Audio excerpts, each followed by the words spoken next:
Narumpayu Newskum, ka channel nam daki padba, ka Brill Newtarp. President ka United States of America Joe Biden hakatsingpalay ulayaro, yaga jingla jong ka Israel ban bodin bat ban penlim na sendan, yaw nang yalam bahakli do jong ka kenhon le na Hamas, na Gaza u yasinwar, bat Biden hakani kapor, uloong bakani kalong ka kubor ka babhay ka partay borok away, da ka ba ongru, bakani kalong ka lat, ban wanra no ay ka jingya penbej, haka jingya kran yesuk, bat ban sanget maha Gaza. Kumjo ro ka Vice President ka Kamala Harris kalaong baka jingla jong ka Israel ban penlim no yaw tayo nong shun bon nong suboy ya ka jinglay tombor sa Israel haka nyotrik jong risaw aharja apulay kalong ka babyang tam bat kalong ro kalat ban yo ban penkut no ikathma hapadeng ka Israel bat ki Hamas hapo Gaza kani ka khubor kalong ro kat ba ka US kadang tentu tenge ya ka Israel ba ka day ban sange no ikathma Gaza wala ka US ka juay jingkarsyan ya ka Israel nakapor siya kapor.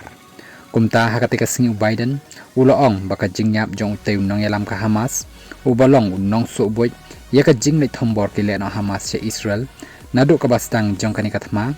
kalong ka kabuksiar, banyo ban wanra no, ya ka jingya suk bat ka jing sange ya set, hapring ka Israel bat ki Hamas, hapo ka nong ba Gaza. Hakajuk kapor Biden uloong ro, ba un sarlait pan yakando markmat, baru menteri rang bado ke Israel ban yo ban ai khoblai kerpang yo halor ke jingjob jongga Israel ba kalala ban pen khlem no yo teu nong suboy bat unong wan rathma Henry hakajo ru kapor Biden uloong ba ka nikasin ka jinglait kendo jong u yo teu nong yalam ke Israel un persyang kat bala ban pen bor bat ban pen ko ngu yo teu nong yalam bon sange no ya kathma bat ban yo ban pen phaying no ru ya baro kitu kiba sya rabor bat kiba dangdan haka kti kile no Hamas hadu kini kisngi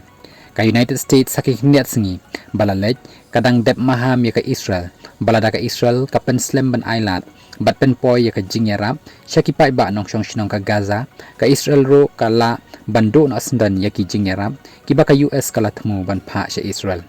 nalor kata ka US kala pen pauru ya ka jing persya jur halor ka jing lej tombor pat jong ka Israel Sasha Beirut hapadeng ka jingakan at jong ka Israel bat kile no Hezbollah jong ka ri Lebanon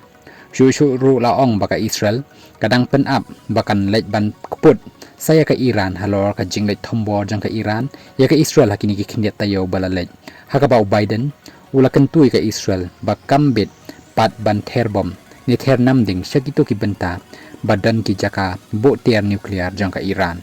nakaliang menteri rang badu ka Israel Benjamin Netanyahu hakasni palay pat uloong baka jingla jong ka Israel ban penlim no yo teu nang yalam ka Hamas ubalong ru unong suboy haka jinglay tombor ki Hamas ka Israel haka nyotrik jong risaw arja apulay kalong kalat kababyang tam ban yo wanra no ya ka jing sange thama ha Gaza nang taru uloong baka ni ka jing yo penyap jong ka Israel yo teu he ka Hamas kapen i baka thama ha Gaza kalajan kod artat namar laong baka Israel kala dep kular baka nam sange ya kathma kat ba kampat yo ban penlim lut ya ki he ka Hamas ki badan kti ha ka jing thmu ban lek thombor ya ka Israel hauri saw jong usnem balalait